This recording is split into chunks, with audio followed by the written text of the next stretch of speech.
Has anyone ever kind of had a gut feeling about a customer or a project? You think, like, something's wrong with this, it's not going to go well, and then turns out it hasn't gone well, it has been an absolute disaster. Hands up, anyone's ever had that? Good, all right, this story is essentially about that ended up in me being taken to court. So this was a real fucking, I should have really listened to my gut. And I can swear on this because it's called Fuck Up Night, which is awesome.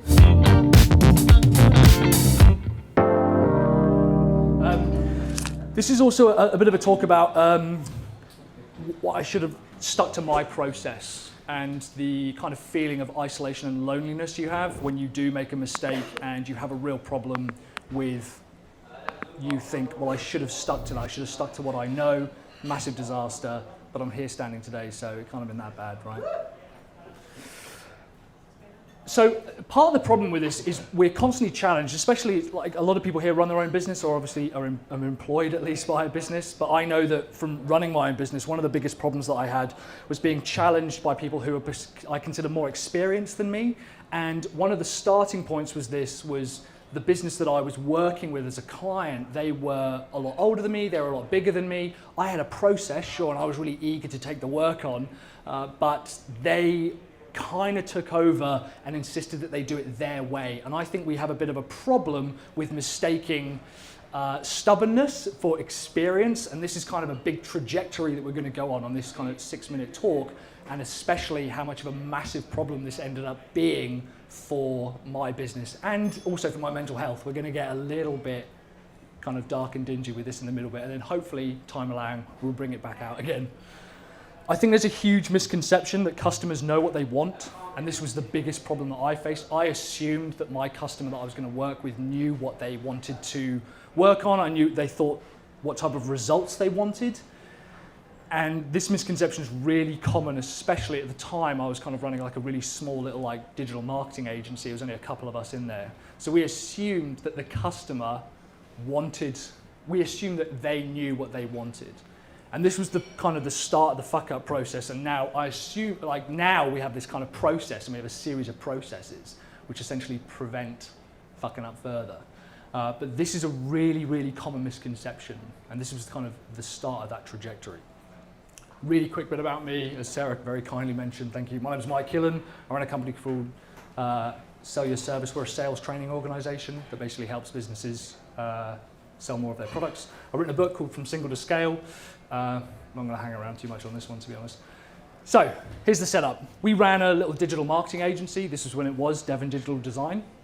There was a few of us in the business, and we were employed by a friend of mine to basically do a website for an ecological surveillance company. They're relatively local. We'll get into that in a bit. And it was a kind of a balance between, I really needed the money, you know? And I don't know if anyone has ever had that kind of balance between, I'm not sure if I want to work with this customer, but I also need the work.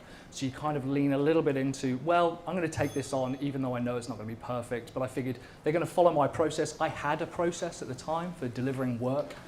And throughout this process, there were a few little kind of warning signs where I thought, I don't know if this is going to go particularly well. One of the biggest problems I noticed was that being through a referral, I figured if I treat the customer badly, if I reject the customer, I'm kind of rejecting my friend, and it made it feel a little bit awkward. In hindsight, I shouldn't have worried about that too much because they caused me a great deal of stress, but it was basically a pretty simple website project. I think at the time we were only charging a few grand for it.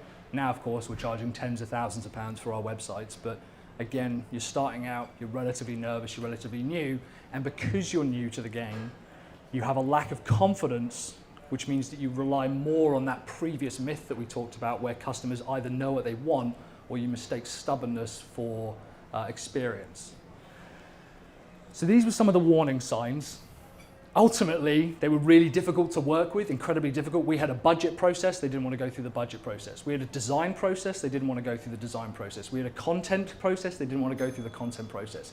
And every single one of these warning signs should have told me, you need to not work with this customer. But I kept saying, no, well, I need the money. It came through a referral. So there's a lot of conflicting emotions.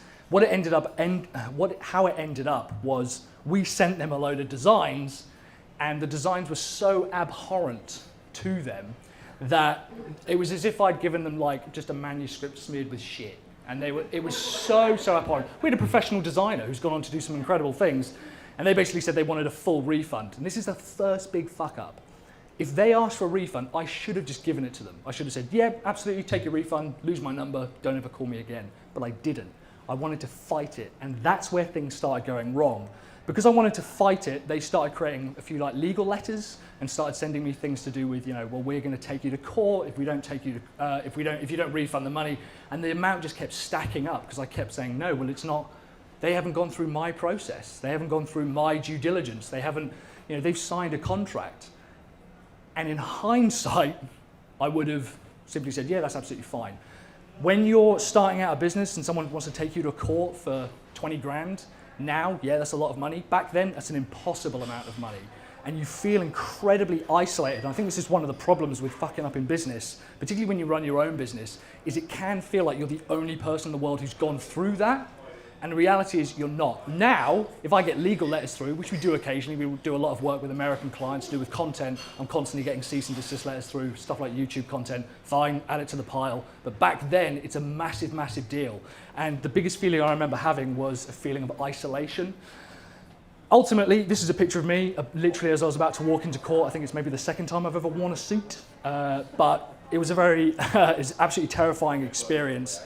The biggest takeaway that I got from this is now, if you don't stick to my process, that's your problem, not my problem. And now, because of the fuck up, we've actually had ourselves kind of much stronger. We've ended up working with much greater clients.